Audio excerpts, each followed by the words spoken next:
number 2 is on the slate. This is the Browns preview show on the Barbershop. We got John Kosko, as always, of Pro Football Focus. John, week 1 went, but the Browns come out on top with a last-second field goal, and they beat the Carolina Panthers and ruin it for Baker Mayfield in his revenge games. What are your thoughts and takeaways from that game with the Carolina Panthers?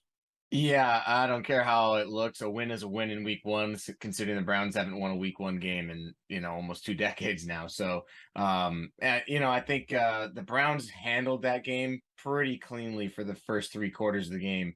And then with basically a busted coverage kind of broke it back, brought the Panthers back into it.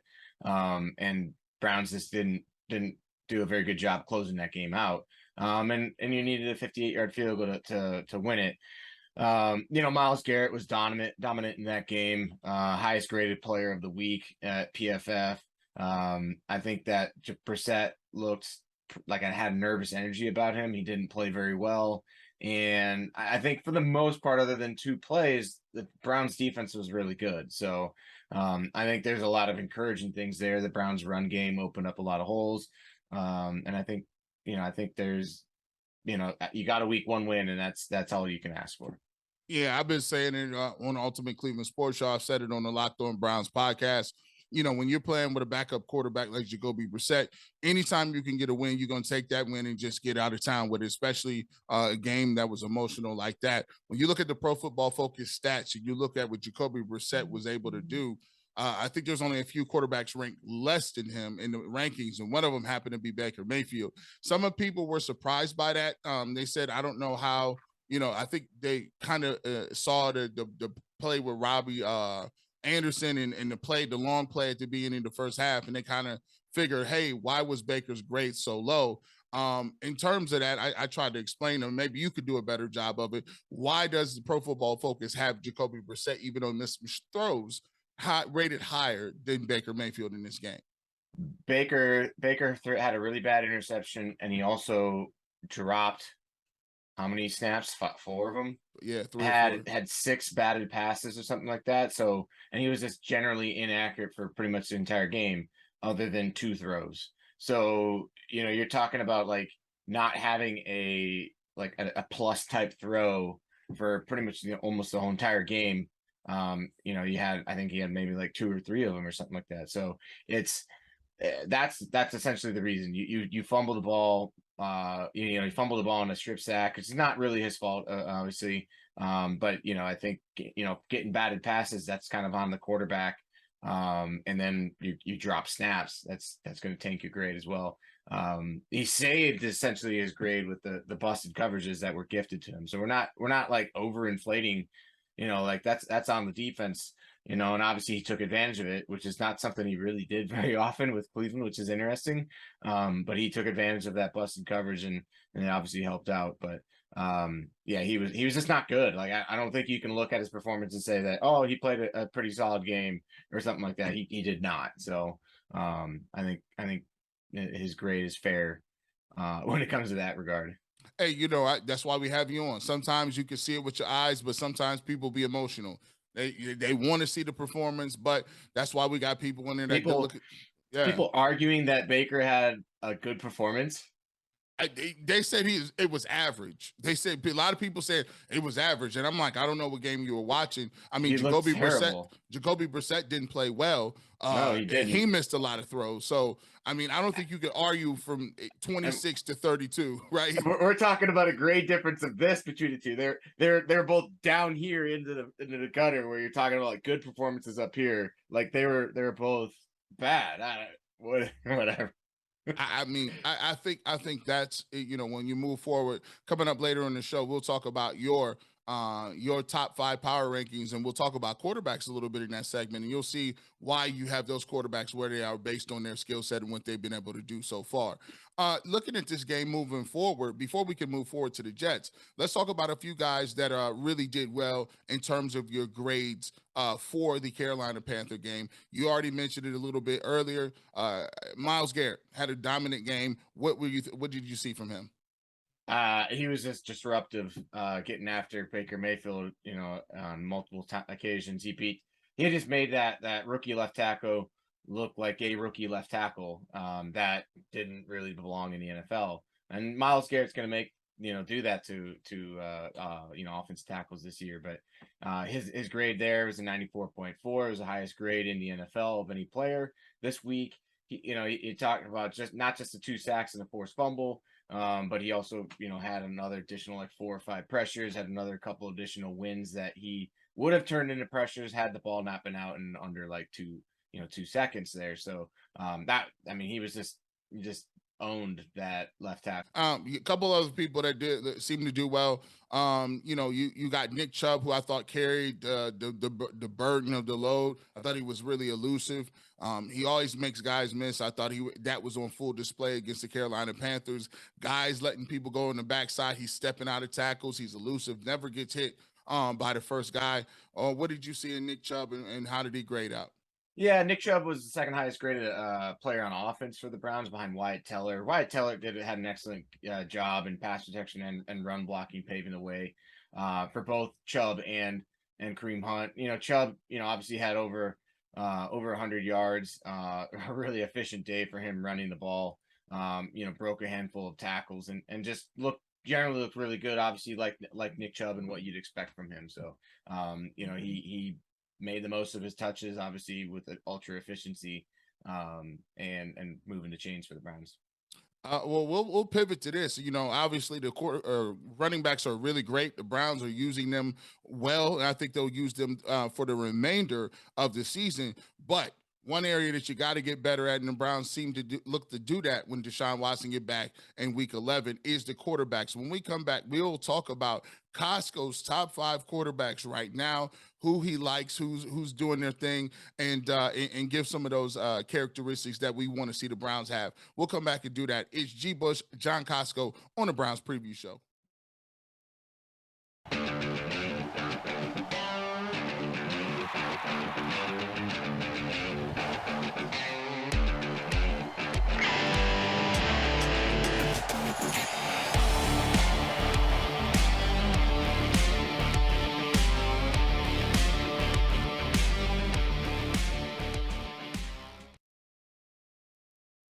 Welcome back to the Browns Preview Show on the Barbershop Network. John Kosko back with me again. We talked a little bit about the game against the Carolina Panthers. Coming up in the next segment, we will get to things that the behind enemy lines, things that the New York Jets do well, some areas that they may be able to foil and give the Browns some trouble. But first, we want to get to your top 5 quarterbacks right now. And this is going to be for any apparent reason. Maybe you just like how they're winning. Maybe you like how they go. Who are your top 5 quarterbacks? Let's start with a honorable mention at number 6. Who do you have in at number 6 that just under the top 5?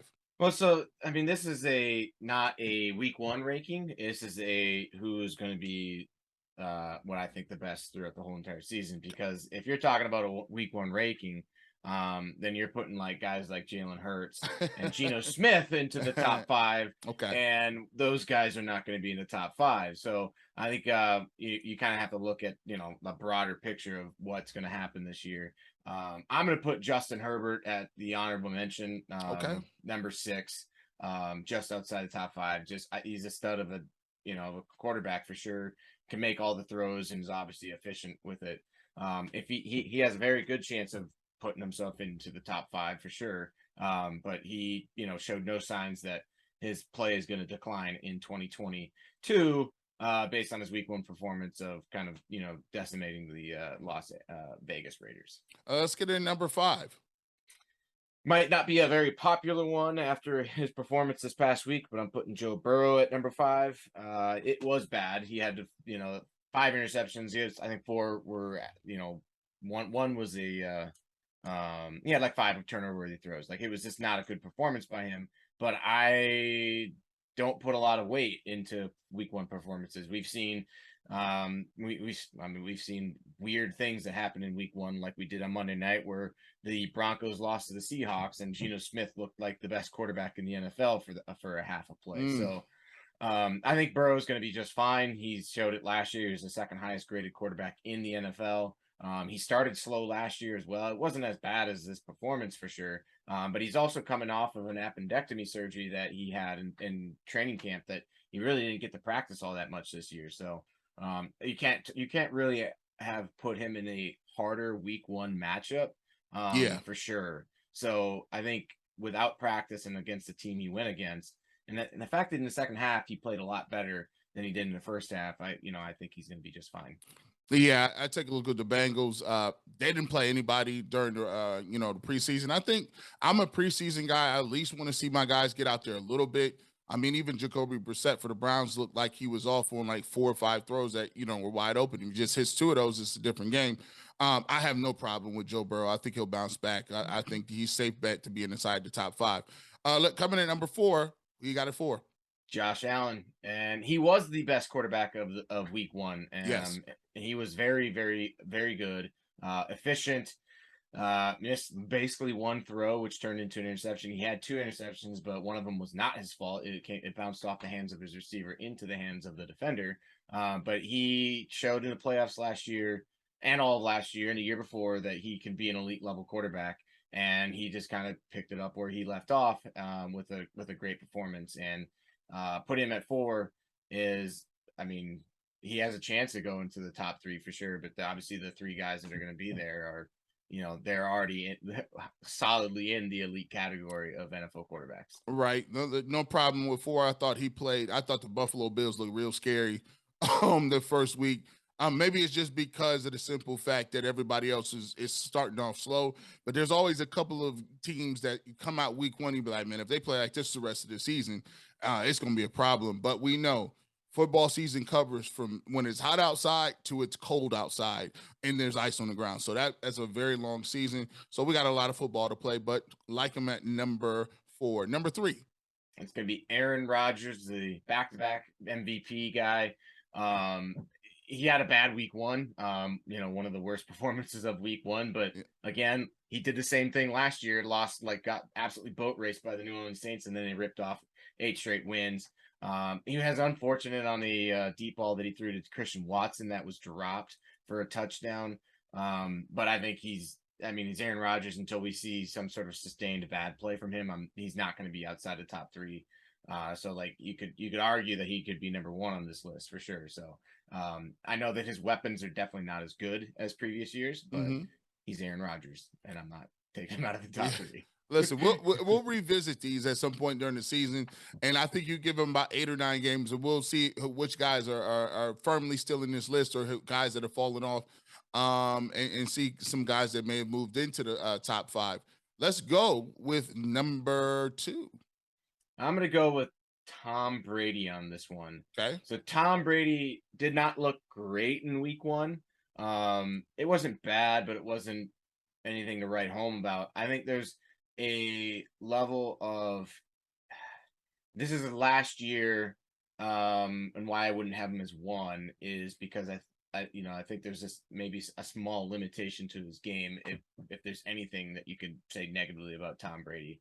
But I would put him at number 2 mainly because I think as there's going to be no question who I'm putting at number 1 on this list. I just think he, the guy that's at 1 is going to have an ultra efficient season, moving the ball up and down the field on teams. Yeah, and let's go to number 1. I thought he had, good gracious, he played an Arizona Cardinals team. I don't know if the Cardinals are going to be that bad after week 1, but I just thought this guy, he came out, he lost one of his main weapons, but all of a sudden Juju Smith-Schuster is open. All of a sudden he's still hitting Kelsey. He's still moving around in the pocket. Look, midseason form. Go ahead and tell him who's at number 1. Yeah, Mr. Patrick Mahomes. PFF got some flack this week on Twitter because his grade was like a mid-70s, upper 70s grade. So it wasn't the top grade of the week, even though his stat line was astronomical with the 5 touchdowns and the 300+ yards and whatnot. He had a dropped interception that happened in the end zone that Travis Kelce had to break up, and he missed more balls than you just kind of think about. Obviously when you see the stat line, you're just like, oh, he had a great game, and he did, and I'm not taking anything away from him, but he also didn't have to really do much to do that. Everything was kind of gifted to him in a sense that he threw it to the right guys, maybe short of the sticks, and his guys made plays for him. He had like 3 touchdowns that were just walk-in touchdowns for like Clyde Edwards-Helaire had one that was just like for people forgot to cover him. So he had a great game, not taking anything away, but he doesn't have to do anything special. And the thing is, he doesn't have to. Like I think he's that good, and that offense is that good. He just has to. When the plays are there to be made, he can make them, and that's the thing with Patrick Mahomes is that you just never doubt never doubt fit number 15. Man, I just every single year, we had Mitchell Schwartz on the Ultimate Cleveland Sports Show, and obviously he played here in Cleveland a little bit. Also retired as a Super Bowl champ for the Kansas City Chiefs. And one thing he said is, Andy Reid is just so good at doing what you do best. He gets guys in and he says, he gives you the confidence. He gives you the confidence that you can go out there and play. And he just plays his game to what you do best. And I mean, their offense just never seems to take a beat. And I got to give Eric Bieniemy some credit too. He's part of that offense, also for the staff. And it looks like the Chiefs is still going to be formidable in 2022. Yeah, Andy Reid is probably the greatest offensive mind of the past 2 decades. You're talking about going back to Philly, and like all those offenses are ultra efficient and very strong. Like, and he just did it with Kansas City as well. So like, man, I don't think there's an argument there. None at all. Well, we talked about the top 5. Coming up next, when we get back from break, we will get to behind enemy lines. We get to the game, we start breaking it down. What are some things that the Cleveland Browns can do to get the Jets off their mark? But what are the things that the Jets are going to do to try to give the Browns some issues? 17-3 Joe Flacco is against the Cleveland Browns, but that was in his heyday. Can he do it again? We'll come back and tell you next. It's G. Bush, John Kosko on the Barbershop Network. You are Locked On Browns, your daily Cleveland Browns podcast. Part of the Locked On Podcast Network, your team every day.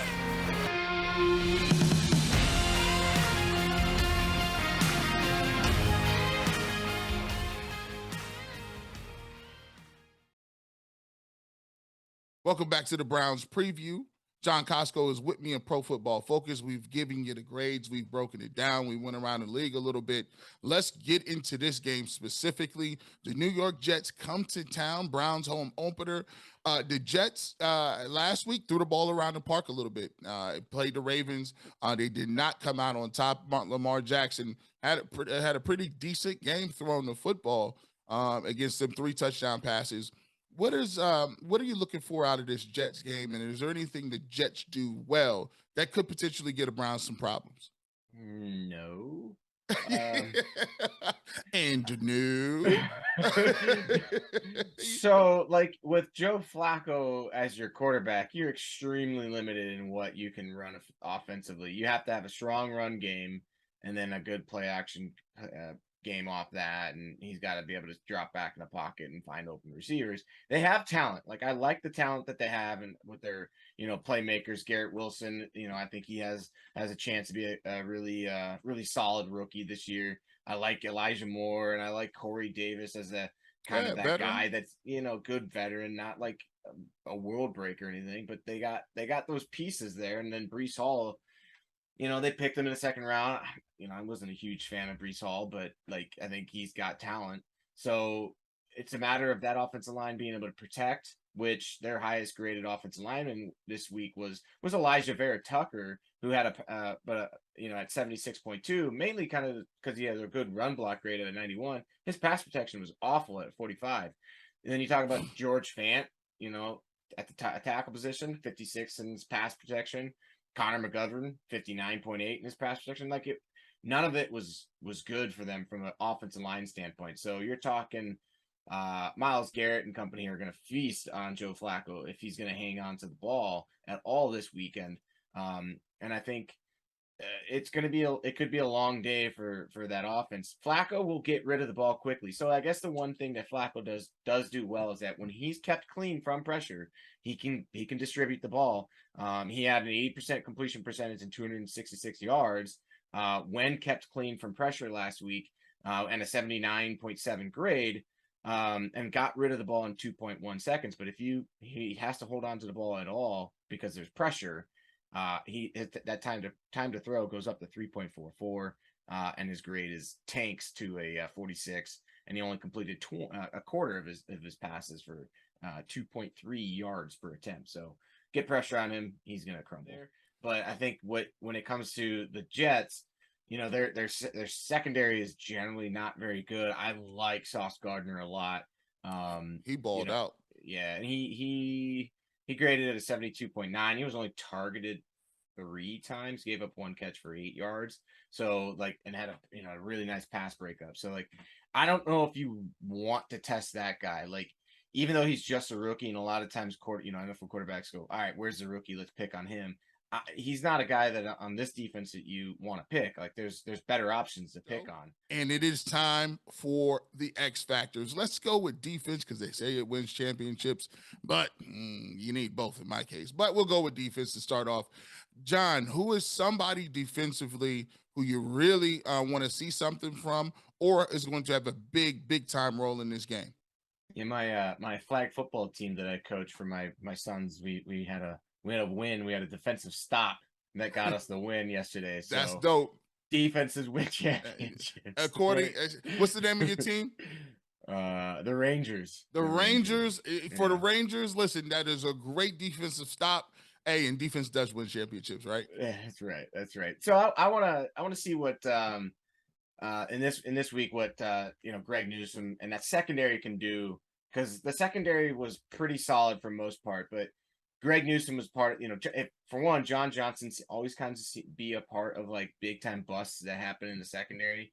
And this team has talent that if you mess up your coverages, it's going to be exploited. Because you can't get pressure on the quarterback every drop back. It's generally speaking, it's, if you're getting pressure at a 35% clip, that's pretty good. That's generally at a really good rate. And then obviously if you get into the 40s, that's an elite level type stuff. So you can't get pressure on every time. So when he's kept clean, you've got to lock it down on the back end, and you can't have these busts in coverage. And one of the things that the Browns seemingly have an issue with is that they have these gaffes in coverage. So for me, I'm going to look at Greg Newsome and John Johnson kind of more specifically to make sure that their communication on the back end is solid, because as long as that's solid, they're really talented on the back end that teams have a difficult time on throwing on them. Oh, and on the Barbershop Network, we do have graphics for 2 people. So I'm thinking I'm gonna go ahead and follow that up. I'm gonna go ahead and follow your 2 with another 2.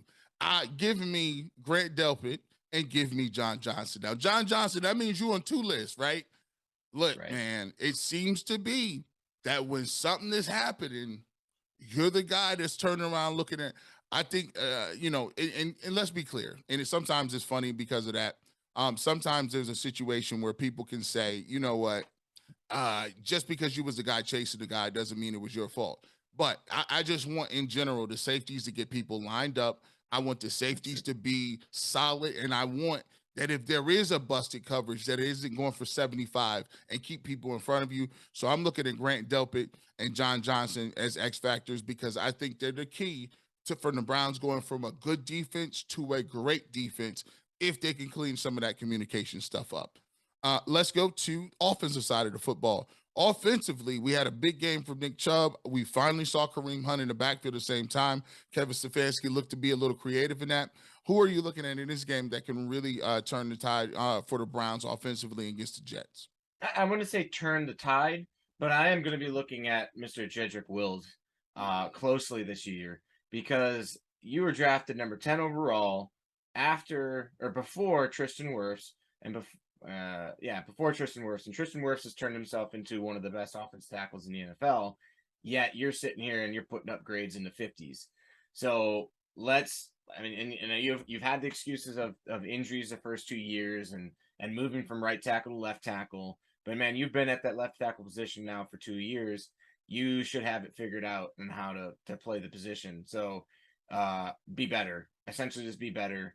You've got to stop quitting on plays and Yeah, I mean, just kind of playing through it. If you get beat, get beat. It happens to everybody, but we need to see you make some plays in the run game, and then just be a little bit better in pass protection. I don't think he was bad in pass protection in this game, but it's the run game that issues that he has. I'm gonna go to Jacoby Brissett. I'm not expecting you to be a world beater. I'm not gonna disillusion myself and think that you're gonna be an All-American or some sort of All-Pro coming out in this game and be much dramatically better than you were against the Panthers. But what I can expect is if you have wide open throws, if you have 4 shot plays, and all of those shot plays are open, can you give me 2? See, 50%, can you give me 2? 50% ain't crazy, right? Like, or give me one of those. If you're going to work your way into it and say, look, I know he had one to Kareem Hunt. He had one to a couple to Amari Cooper that were open. I thought he was late to some of his reads and going through some of his progressions. And so I want him to be a little bit better than he was last week. And if you get an opportunity for a shot play, at least complete that. And the Browns, I think, will be, building on some momentum going into the Pittsburgh Steelers game. Finally, we get to the end of the show and we get to your prediction time. John, predictions for you. The Browns are having an opportunity to go 2-0. They took care of business on the road. Do they come away with a victory here on the home opener? Yeah, they do. You're talking about a Jets team with Joe Flacco, who is not a Joe Flacco of the Ravens in this prime. It is a guy that is trying to hang on into the NFL and just, kind of make some paychecks. So I think for the Browns, they're a 6-point favorite in this game. And I think they should, and it's at home. It's a home opener. They put Brownie the Elf on a midfield, which I love. I don't know about you or anybody I love else. it. Man, it is the perfect. I love it. It's just, it goes back to the roots of the franchise in the 40s, 50s, and before Satan bought the team. So so I think they're going to come out with a victory here. I think it connect. They should have beaten the Panthers by multiple scores. I think they can do that in this game, and I think it could be like 31-13 type. Really think they could win it like that. I agree with you.